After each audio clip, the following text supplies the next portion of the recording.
Rickie, I know you addressed the schedule a little bit last week in Detroit, but what I wanted to ask is one thing we've seen here, and it was Peter Malnati said that the tour models predicted this would happen. The signature events have had an impact of deepening this field immensely from 70 to 30, and it's been an interesting result. So, any thoughts on how the signature events have worked to the advantage of the smaller tournaments? I think it's such a fairly small sample size. The signature events have only been around for a couple of years, but I do think we've seen maybe with the amount of cards that there's more guys struggling to get into some events. You're seeing guys playing more, what these events mean, what points mean, until everything kind of settles, or there's maybe an adjustment or change in how many events and what events are worth as far as having signature regular events and then opposite fields. So we'll see where that goes, but the current state, you are seeing, if you're looking at event structure, this is I don't want to say it's standard, but obviously there's elevated events, there's the normal PGA Tour events, and then opposite fields. But those normal events seem to be getting a little bit stronger field, just with guys playing maybe a little bit more, and then where things fit in the schedule, and then it's tough. I think it has forced guys to maybe play some more. So that's the current state. Like I said, kind of a small sample size. It'll be interesting to see, what changes or adjustments are made, going forward, and where the schedule of the tour may look in 5 or 10 years from now. How much does your standing in FedEx Cup standings have to do with your decision to play here, and how you can maybe take advantage of an opportunity to? I was basically going to play here or Scottish, and one of the reasons I haven't played here in quite a while was being before the British, and then it being before the Scottish. I always played the Scottish before the British. That was just kind of always my schedule. This year I felt to free up the potential of the back end of the British and playing, potentially 3M and or Greensboro.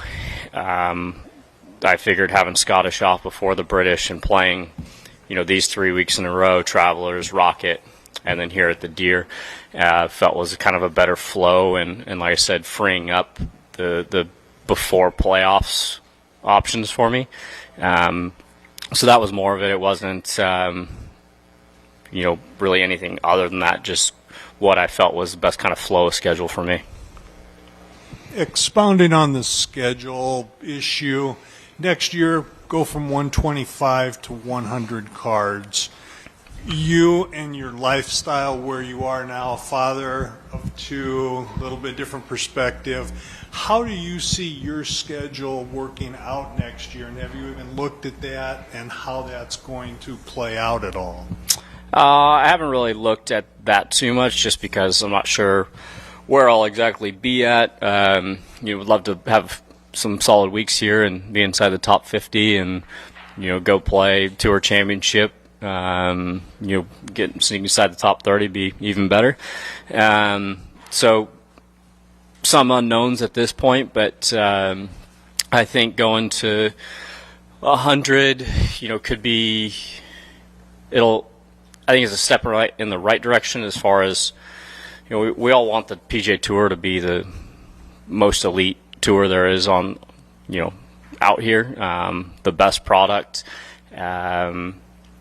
Not saying that just the 100 is how we get there, but, with guys getting, maybe fewer and fewer starts that are towards the back end of what cards are available, guys earning cards, whether it's Q School, through Korn Ferry, I feel like their first year is almost like a tryout. You only get, a handful of starts, and you better play good when you do, versus when you earn a card to actually feel like you really have one. I think, that may be potentially where the tour might be heading. Ultimately, it probably would be less cards, possibly less events. To me, I think I mentioned it last week, but to me, I believe as far as the PGA Tour and the product and being that elite, I don't personally believe in secondary or opposite field events. That's just me personally. I'm not saying they should or shouldn't be around, but for what I believe that the PGA Tour is, that's kind of where I'm at. All right, we'll go to Bobby. You said you liked the course, you liked the tournament 15 years ago. So now that you're back, you've had a couple of days. Can you think back to what you specifically liked about this tournament and this course, and how do you feel like it sets up well for your game here this week? Well, I mean, it's definitely a golf course. Play well. There's a lot of offense. You can make a lot of birdies around this place.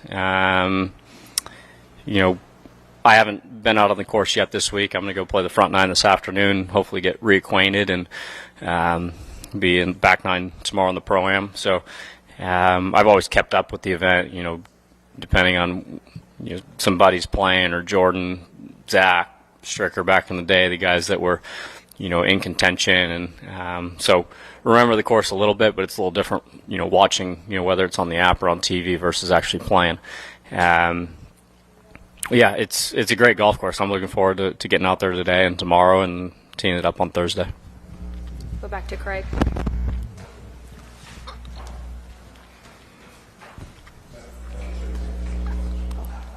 Okay, sorry. 15 years is a pretty long time. A lot's different. You get to take your toddlers to the big dig. How has your life changed? How are you a different person from basically the kid who came out here in 2010?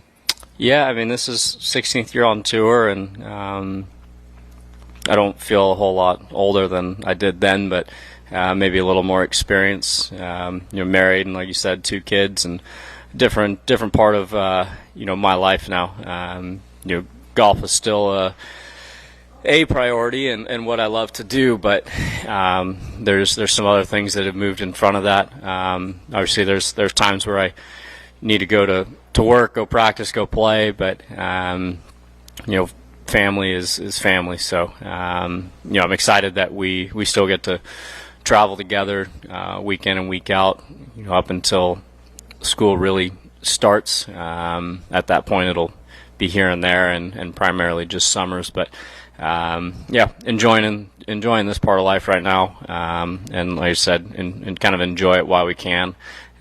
Special to be all together, and then like this week, you're here at the Deere, being able to have something like the big dig. I know I'm not sure if our 3.5-year-old Maya, I'm not sure if she fully understands it, but she'll be pretty excited there tonight. As soon as she sits down in that big escalator, she'll be pretty excited. Mm-hmm. What Jordan was here last year, and he talked a little bit about going through the same kind of changes you have, and still trying to find that kid-like joy that carried him out of the bunker here in 2013. Do you need to find that? Do you find yourself searching for that sometimes on the golf course? I mean, I love to play. I think sometimes when you're out competing, it's and when you're struggling or maybe not getting the results that you want, it can be tough to be out there and feel like you're having fun. I mean, I go teeing it up with friends at home. That's still fun. I love to do that. It's a lot more fun when you're playing well at tournaments and in contention.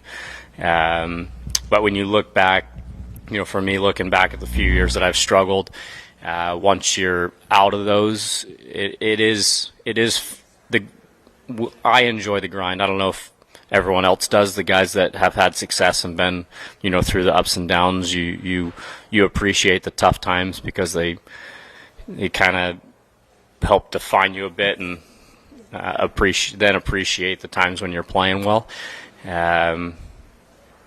So yeah, it's all about having fun. I mean, I would say majority of us enjoy it, but there's definitely days where it's tough to have fun when it's not exactly going the way you're expecting. All right, we have time for a couple more. We'll go back to Bobby.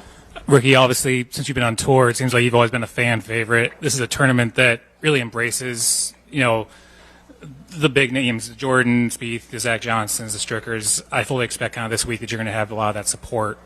Whether it's here or just in general, having the fans support you the way they do, what does that mean to you? How does that drive you week in, week out?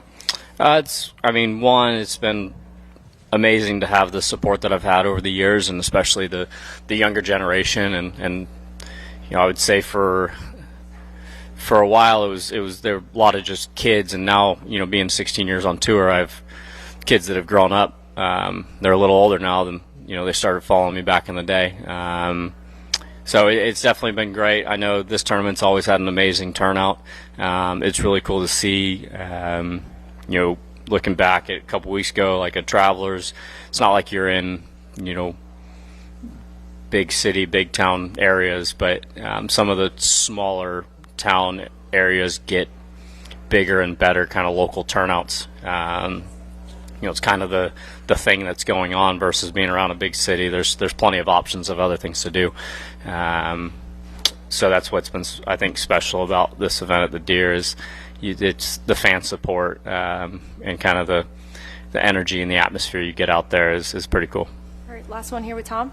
Hey, for years you have been one of the marquee names in PGA Tour fields. When you come to an event like this week where you are the name, people want to come out and see Rickie Fowler, does that help get the juices flowing again for you? It does. I mean, it was special to be able to kind of, I guess, earn that early on with just kind of being different, obviously playing well and having that younger following and the kids gravitating towards me, which can't plan that, but special to be in that position where kids looked up to me and being able to be that person for them. It is added pressure, but it kind of comes with what we do, and I enjoy it. But yeah, it's tough at times when you might be struggling out there because you want to play well for the people that are there to support you. But it's also nice in those times where you are struggling because you can look around and see kids wearing Puma hat or dressed as me or dressed like me, and